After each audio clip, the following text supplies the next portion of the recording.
बिस्मिल्लाहिर्रहमानिर्रहीम। अस्सलाम वालेकुम नाजरीन कराम, मैं हूं मखदूम शहाबुद्दीन और आप देख रहे हैं मेरा फेसबुक और यूट्यूब चैनल। उम्मीद करता हूं आप सब लोग बखैर आफियत होंगे और जहां भी होंगे अपने अहले खाना समेत खुश भी होंगे और महफूज भी। नाज़रीन कराम, बहुत ज्यादा पॉलिटिकल हैपनिंग्स हुई हैं। एक जानिब तो लाहौर हाई कोर्ट में परवेज इलाही के एतमाद के वोट के मामले में बहुत अहम तरीन समात और अहम तरीन रिमार्क्स कि परवेज इलाही के पास दिन के 24 घंटे हफ्ते के 7 दिन 186 अरकान की सपोर्ट होनी चाहिए। ये किस जानिब इशारा है ये तो आपके सामने रखेंगे, लेकिन इमरान खान के खिलाड़ियों की बोलियां लगना इस वक्त शुरू हो चुकी हैं।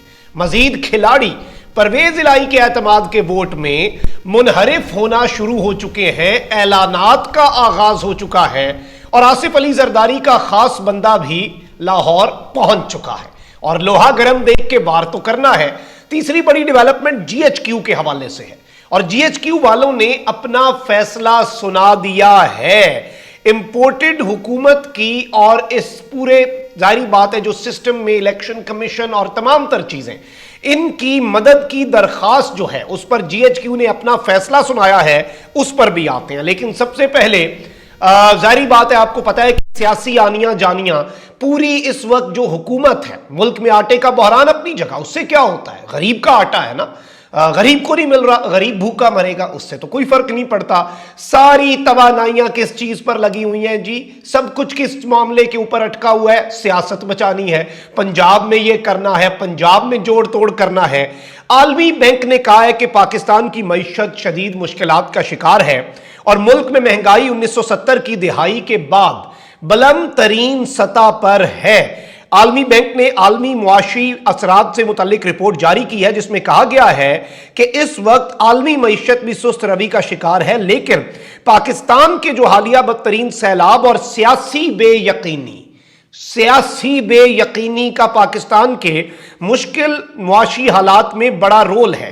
पाकिस्तान को बैरूनी कर्ज की अदायगियों में शदीद खतरात का सामना है। आलमी बैंक का कहना है कि दिसंबर में 24.5% महंगाई की शरह 1970 की दिहाई के बाद बुलंद तरीन है और इस सब के अंदर पाकिस्तान में सैलाब के बायस जीडीपी को 4.8% मसावी नुकसान पहुंचा है। यानी सैलाब तो कुदरती आफत थी, लेकिन सियासी बेयकीनी क्या है। अब एक जानिब ये सब कुछ है तो वहीं दूसरी जानिब सियासी बेयकीनी को मजीद बढ़ाना भी है। पंजाब में तब्दीली के लिए पीपल्स पार्टी के सूबाई वजीर नासिर हुसैन शाह साहब जो हैं वो लाहौर पहुंच चुके हैं। जरदारी साहब के खास आदमी हैं और पीपल्स पार्टी के सिंध में सूबाई वजीर हैं, लेकिन तब्दीली लानी है पंजाब में मामलात करने हैं और जाहिर बात है सियासी जोड़ तोड़ जरूरी होता है। अब यहां पर पाकिस्तान तहरीक इंसाफ के रुकन पंजाब असम्बली खुरम लगारी हैं, उन्होंने कहा है कि वो मुस्लिम लीग काफ के साथ नहीं है, परवेज इलाही को वो एतमाद का वोट नहीं देंगे। जियो न्यूज से गुफ्तगू करते हुए पीटीआई मेंबर पंजाब असम्बली ये जो है ऑन डॉगर ने बताया कि मसरूफियत के बायस पार्टी इजलास में शिरकत नहीं कर सकते, तहरीक इंसाफ और परवेज इलाही के साथ हैं। उन्होंने बताया कि वो लाहौर जा रहे हैं और आज पार्टी इजलास में शिरकत करेंगे। तो इन दोनों के हवाले से था। तो ऑन डॉगर जो है उन्होंने तो कहा कि मैं जा रहा हूं, लेकिन खुरम लगारी जो है उन्होंने कहा कि पीटीआई के साथ तो है लेकिन हम काफ लीग के साथ और परवेज इलाही के साथ नहीं है। परवेज इलाही के साथ नहीं है तो अब हम परवेज इलाही को वोट नहीं देंगे। और राणा सनाउल्लाह भी कॉन्फिडेंट नजर आ रहे हैं। राणा सनाउल्लाह साहब को जूता भी पड़ा, पंजाब असम्बली के अंदर वो दाखिल नहीं हो पा रहे थे, बाद में एहतजाज पे दाखिल भी होने दिया गया।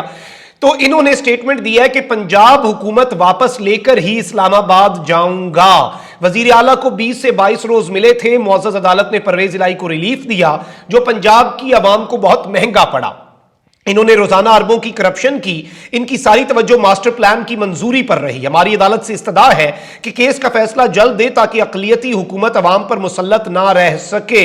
उन्होंने कहा कि परवेज इलाही के पास 186 अरकान नहीं है और वो किसी सूरत एतमाद का वोट नहीं ले सकते। हमारे पास 179 अराकीन है और रन ऑफ इलेक्शन में हम कामयाब हो सकते हैं। यानी इन्होंने ये नहीं कहा कि हमारे पास 186 है, लेकिन इन्होंने ये कहा कि परवेज इलाही के पास भी नहीं है और उसके बाद जब रन ऑफ इलेक्शन होता है اس میں زیادہ ووٹس ہمیں پڑ سکتے ہیں. تحریک انصاف کے اراکین ہمارے ساتھ آنا چاہتے ہیں لیکن سپریم کورٹ کا فیصلہ ان کے آڑے ہے. اب وہ اعتماد کا ووٹ نہ دے کر اپنے غم اور غصے کا اظہار کر رہے ہیں. اب یہ ایک بڑی امپورٹنٹ سٹیٹمنٹ ہے. ظاہری بات ہے یہ کس جانب اشارہ ہے. وہیں آپ کو پتہ ہے, میں آپ کو بتا دوں کہ مونس الائی کے ایک دوست ہیں جنہیں 2 کالے ویگوں میں کچھ لوگوں نے لاہور سے اٹھایا. ایف آئی اے والوں کے اوپر انہوں نے کہا کہ یہ ہمیں پریشرائز کرنے کے لیے, ایف آئی اے نے تو عدالت میں کہہ دیا کہ نہیں ہے. پھر عدالت نے جب کہا کہ پیش کریں بندہ, انہوں نے کہا ہمارے پاس نہیں ہے. پھر عدالت نے کہا ٹھیک ہے اغوا ہوگا تو بازیاب کرائیں. اب انٹرسٹنگ ڈیولپمنٹ یہ ہوئی ہے کہ مسلم لیگ قاف کے رہنما مونس الائی کے قریبی دوست فاران احمد فاران جو ہیں یہ گھر پہنچ گئے ہیں اور 4 روز قبل گارڈن ٹاؤن سے لاپتہ ہوئے تھے. اور یہ مونس الائی کے قریبی دوست ہیں. احمد فاران کو رات گئے 2 گاڑیاں ہی گھر کے باہر چھوڑ کے گئیں. لاہور ہائی کورٹ نے واقعے کا نوٹس لے کر سی سی پی او کو احمد فاران کی بازیابی کا حکم دیا تھا. اور آپ دیکھ لیں کہ اس سب میں کتنی انٹرسٹنگ ڈیولپمنٹ ہے کہ اچانک انہیں گھر چھوڑ کے چلا گیا اور پتہ ہی نہیں چلا کہ 4 دن تک کس نے اٹھایا اور پتہ چلے گا بھی نہیں. لیکن لاہور ہائی کورٹ نے پنجاب کے اندر جو سیاسی عدم استحکام اور اعتماد کا ووٹ لینا ہے نہیں لینا اس پر بھی بات کی ہے. لاہور ہائی کورٹ کا کہنا ہے کہ وزیر اعلیٰ پنجاب چودھری پرویز الائی کے وکیل بتا دیں کہ اعتماد کا ووٹ لینے کے لیے کتنا مناسب وقت درکار ہے, ہم ایک تاریخ مقرر کر دیتے ہیں. چودھری پرویز الائی کو وزیر اعلیٰ کے عہدے سے ہٹانے کے خلاف درخواست پر سماعت لاہور ہائی کورٹ کے جسٹس عابد عزیز شیخ کی سربراہی میں 5 رکنی بینچ نے کی. وفاقی وزیر داخلہ رانا ثناء اللہ, مسلم لیگ نون کے رہنما رانا مشہود اور طاہل خلیل سندھو بھی لاہور ہائی کورٹ میں پیش ہوئے. دوران سماعت جسٹس عابد عزیز نے استفسار کیا کہ کیا معاملہ حل نہیں ہوا, جس پر چودھری پرویز الائی کے وکیل بیرسٹر علی ظفر نے کہا کہ تمام مسائل عدالت میں حل ہوں گے. عدالت نے پوچھا کہ اب کیا پوزیشن ہے, جس پر گورنر پنجاب بلیغ الرحمان کے وکیل نے کہا کہ عدالت نے انہیں کافی وقت دیا. ان کا نقطہ یہی تھا کہ مناسب وقت نہیں دیا گیا. ان کے لیے عدالت نے اعتماد کا ووٹ لینے کا راستہ بھی کھلا رکھا تھا.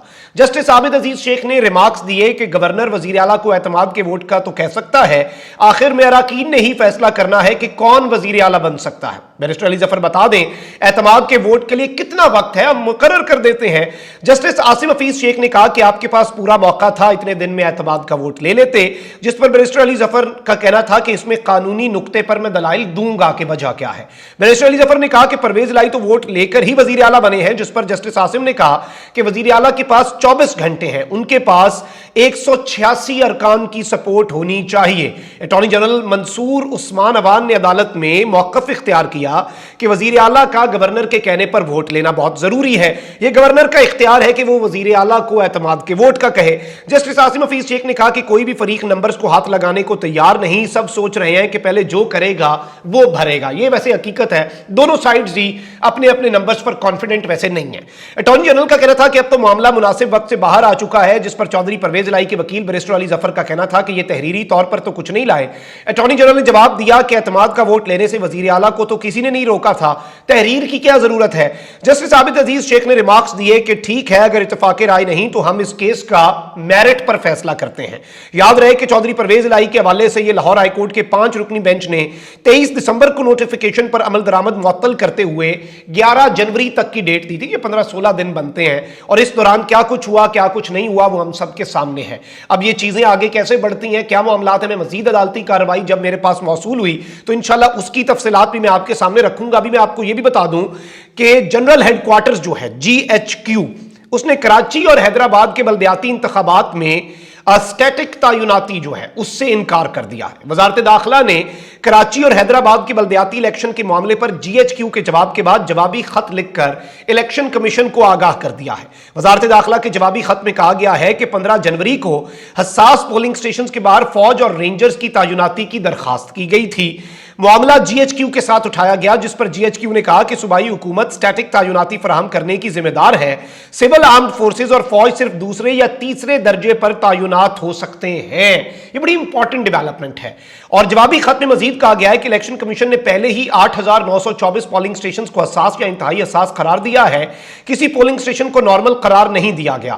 وزارت داخلہ کے خط میں موقف اختیار کیا گیا کہ اس وقت فوج سرحدوں اور اندرونی سیکیورٹی پر تعینات ہے اور 2,395 انتہائی حساس پولنگ سٹیشنز کے باہر 20,000 فوج اور رینجرز نہیں دی جا سکتی. فوج اور رینجرز بطور دوسرے اور تیسرے درجے پر تعیناتی کے لیے دستیاب ہوں گے. دوسرے اور تیسرے درجے پر تعیناتی کا نوٹیفیکیشن وزارت داخلہ پہلے ہی جاری کر چکی ہے. ایک ہوتی ہے اسٹیٹک تعیناتی کے وہاں پر پولنگ سٹیشن پر رہیں, دوسرے درجے میں QRF होती है, क्विक रिस्पॉन्स फोर्स, कि अल्लाह ना करे अगर कोई अनफॉर्चुनेट चीज होती है तो वो वहां पर फौरी तौर पर पहुंचे और चीजों को ठीक करें। तो फौज ने पोलिंग स्टेशंस पर खड़े होने से माजरत कर ली है। ये बड़ी इंपॉर्टेंट चीज है, क्योंकि जारी बात है कि सिक्योरिटी के लिए हमेशा फौज को अप्रोच तो किया जाता है, लेकिन बाद में कोई ना कोई स्टेक होल्डर ये एतराज जरूर लगा देता है कि वो यहां पर क्यों थे। ऑल्दो मैं आपको ये भी बता दूं कि जमात इस्लामी और तहरीक इंसाफ भी ये मुतालबा कर चुके हैं कि फौज ही ये बल्दियाती इंतखाबात के मामलात में सिक्योरिटी के फराइज सर अंजाम दे। लेकिन जारी बात है इस वक्त यूं लग रहा है कि नई जो फौजी लीडरशिप है वो इन चीजों से और कंट्रोवर्सी से और पॉलिटिकल कंट्रोवर्सी से थोड़ा सा कन्नी कतराना चाहते हैं, दूर रहना चाहते हैं। ऑल्दो जो जिम्मेदारी है वो तो पूरी करनी है, QRF है, क्विक रिस्पॉन्स फोर्स की सूरत में, लेकिन ये static deployment of Pakistan army and rangers troops outside all polling stations जो है वो इस वक्त इन्होंने बाज़ाब्ता तौर पर सेक्रेटरी इलेक्शन कमीशन को विफाकी हुकूमत ने, वजारत दाखिला ने GHQ की तरफ से जब झंडी कराई गई उसके बाद इन्होंने GHQ के जवाब से आगाह कर दिया। और जारी बात है कि मुल्क को इस वक्त और चैलेंजेस भी दरपेश हैं और सरहदें भी हैं, ये तमाम तर चीजें हैं। तो it is a very important move. आने वाले दिनों में ये बहुत सी चीजों को क्लियर कर देता है। कमेंट सेक्शन में राय का इजहार जरूर करें, अपना बहुत ख्याल रखें। अल्लाह निगहबान, पाकिस्तान जिंदाबाद।